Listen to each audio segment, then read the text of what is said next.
Hello everyone, my name is Chin Valdez, and today I want to give you guys an update on our Sacrifice Paladin build.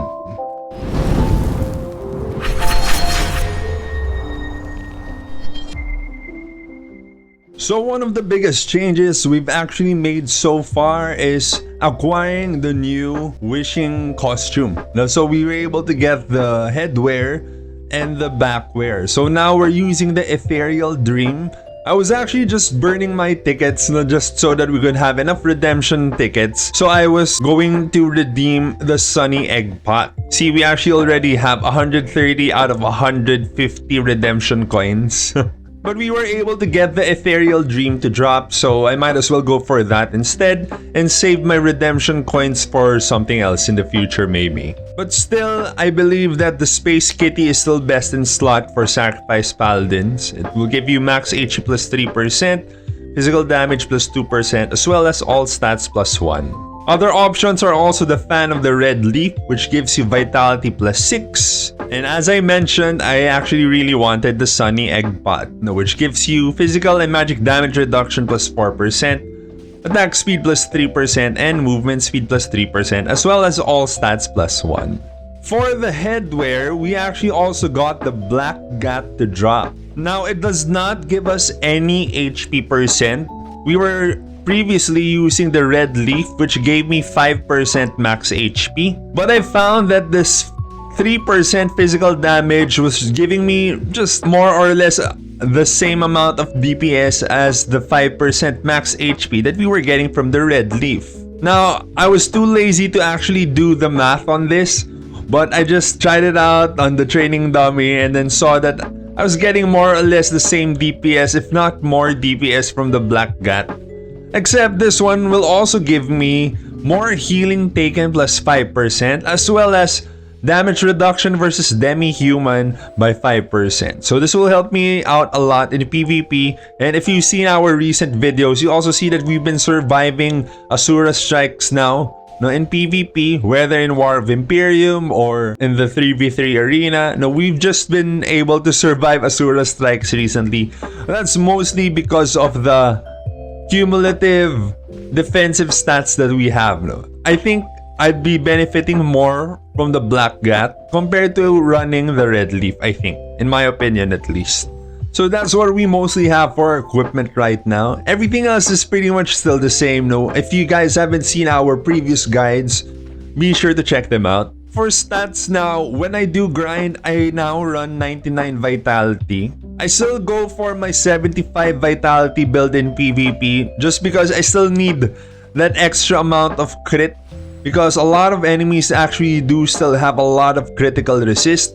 I just run 99 Vitality now to help me out with one-shotting squidgets when I can. So sometimes we get one shot, sometimes we don't. So it's not yet consistent enough. So I need to build up a little bit more damage so that we're able to one-shot squidgets more effectively. So that's why we're now running 99 Vitality when we grind. So I actually do get this question a lot. Our physical damage bonus is at 44.49%. And a lot of people have been asking me about that. So this is what we have right now.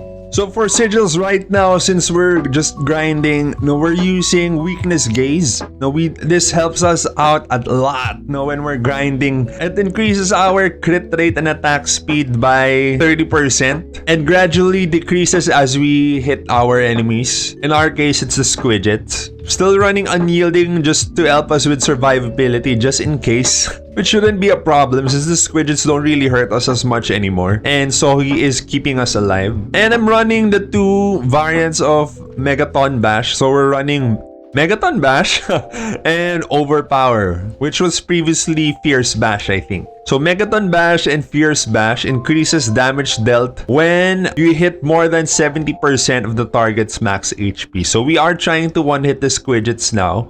So this is what I'm using when we're grinding. Skills are exactly the same. We haven't really made any changes yet. Although I might actually reset soon, because I think I want to get level 10 Provoke instead. We haven't been using our Auto Bash anymore. So I think I might be removing my Bash and Fatal Blow levels and transferring them to Provoke instead.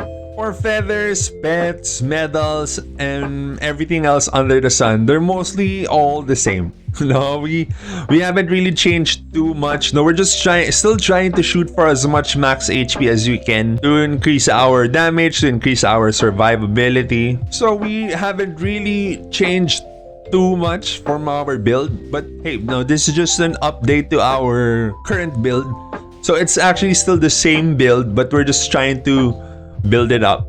I still have 54 gacha tickets left here, and I'm pretty sure with the upcoming events and whatnot, maybe even codes, we still get more of these gacha tickets. So when they give us a better costume for Paladin, we'll definitely be redeeming something maybe. I actually heard that we had a costume coming that had wings too, so I might be waiting for that instead.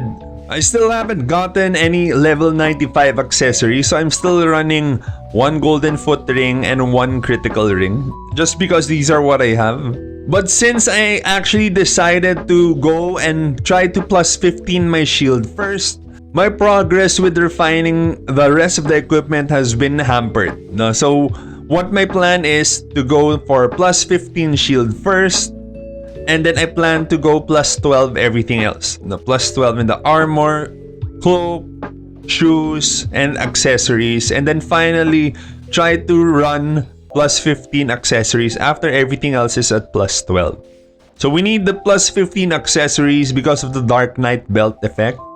So at plus 15, the Dark Knight belt actually gives us max HP plus 6%. So in the end game, it would be ideal to run 2 pieces of the Dark Knight belt if you have them at plus 15 already. But since our progress in refining has been a little bit hampered by us deciding to run a plus 15 shield first, or at least prioritizing a plus 15 shield first, it would also be ideal to run 1 piece Dark Knight glove and 1 piece Dark Knight belt just for the set effect.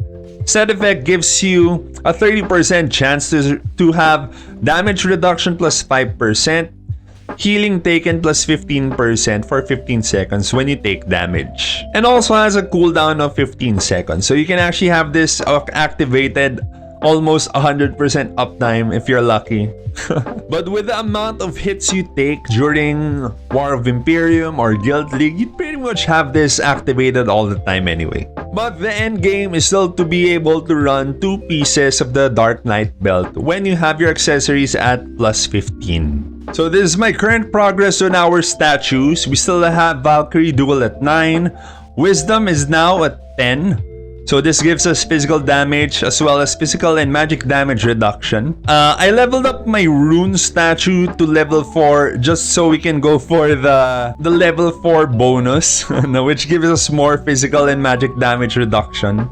But I don't plan to level up any further. Of course, we already got our Fortitude statue at 15, Weapon statue is at 10, Conqueror is at 5. So we level these up just when they're available. It's not really something we actively pursue. So these are pretty hard to come by. So I try to prioritize these purple statues first. So we already did Fortitude at 15. Next target is to get our Wisdom statue to 15. Also, if you guys don't know this already, like me, I just actually found out a couple of days ago. Try not to level up your permanent stats if you haven't maxed out your seasonal stats just yet. Now, you will want to have your Fatal and Resilience at max to help you out a lot for your Nightmare Temple runs. So you'll want to get this as high as you can, get it up to 56, so that you'll be able to run hard mode a little bit more comfortably, or at least just to make it more possible for you to actually clear hard mode.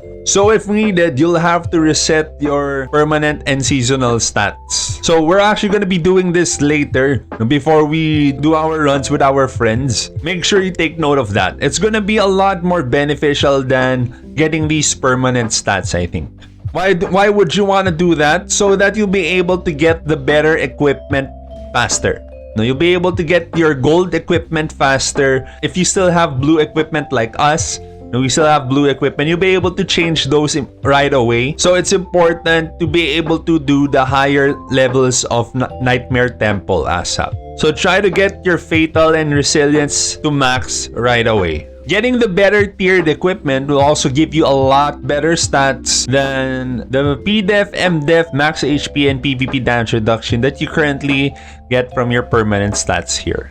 So we're still grinding on the squidgets here, but it's actually a lot faster to grind in dark frames now. If you're a Sacrifice Paladin, it's a lot better to grind in dark frames. It will give you a lot more EXP compared to running squidgets. The main reason I'm still grinding here on squidgets is just for the card. That's the only reason, but the XP is actually a lot slower here. No, it's much faster to grind in dark frames now if you're running a Sacrifice Paladin. So my current card drop progress is still at 46.9%, sadly. I think I might just go for One Piece and then I'll probably leave squidgets finally and just go to dark frames. No, for me, it's just that we've invested too much time here already. We're almost at the halfway mark. Might as well go for the full run. So that we can finally get a purple card for our weapon card. So I still don't have purple weapon cards. If not Squidget, we might go for the other purple cards instead. No, the other crit damage cards, which are the Goblin Archer cards, Goblin Steam Rider, Rotar Zyro, Kobold Archer cards. So the other crit damage purple cards. They're also a lot cheaper to auction for, or at least compared to auctioning for the Squidget cards. So I might go for those instead, so that we're also able to awaken them. We're still running the same Verus cores. We haven't been lucky with the recent slot machine event, so we don't have the Smolden cores just yet. So these are still what I have right now. But for those who are lucky enough to actually get a Smolden core, try to look for the Holy Light Shield. So I don't know how to show it to you guys because it's not actually showing up here on my list. I think I need to get my own Smolden core so I can actually show you what the Coggle skill previews are. But the Holy Light Shield basically gives you a 10% damage increase, and it only ends when an attack hits you worth more than 30% of your max HP. For Paladins, that's probably just gonna be an Asura Strike. But if an Asura Strike or whatever other hit actually breaks that shield, it will be reduced by 50%. So it's a pretty overpowered Smolden cogwheel. So if you guys have a red cogwheel, try to look for that skill. That's probably the most OP skill for a Paladin. It will definitely help you survive more Asura Strikes. So speaking of surviving more Asura Strikes, I actually want to show you some more clips from our War of Emperium from last night. We haven't been lucky enough to get a castle just yet, but hey, at least now we're able to actually make it inside the Emp room without getting kicked out by the server. It's still pretty bad, and not everyone is still able to get inside, but it is what it is. We just have to make do. If we want to play the game, continue playing. Lots of players are actually quitting already. But we actually have a few friends who have decided to quit. It's just pretty bad. It's just pretty bad game design. The devs don't know the difference between Taiwan and global server. They're just continuing to copy whatever is happening in Taiwan server, not knowing that the players are different in Taiwan and in global. We have completely different demographics, so they can't just be carbon copying everything as it is. And if they do, then it will show a lot of backlash. But hey, it's not my game, it's their game. So we still enjoy it anyway. I still like playing a lot of PvP. And PvP is actually what I enjoy most about Ragnarok games. Whether classic RO, Ragnarok Mobile, Eternal Love, or well, now we're playing ROO, or even Ragnarok private servers. We've always enjoyed the PvP in Ragnarok. So well, here it is, a few clips from our War of Emperium last night.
Paris pagdating outside.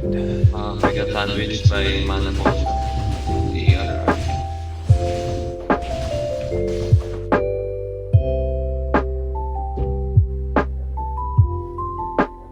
If there were a few things that I missed in this video, I probably have a video about it already on our channel. So I have a lot of guides, gameplays, showcases on our channel. So if you guys haven't seen those, be sure to check them out. We do a lot of Paladin content on Ragnarok Origin. So if you're a Paladin main, or if you want to learn more about Paladins, or if you're not a Paladin main and you want to know how to beat Paladins, then check out our videos on our channel. Be sure to also like and subscribe if you like the content and if you guys want to see more of our videos.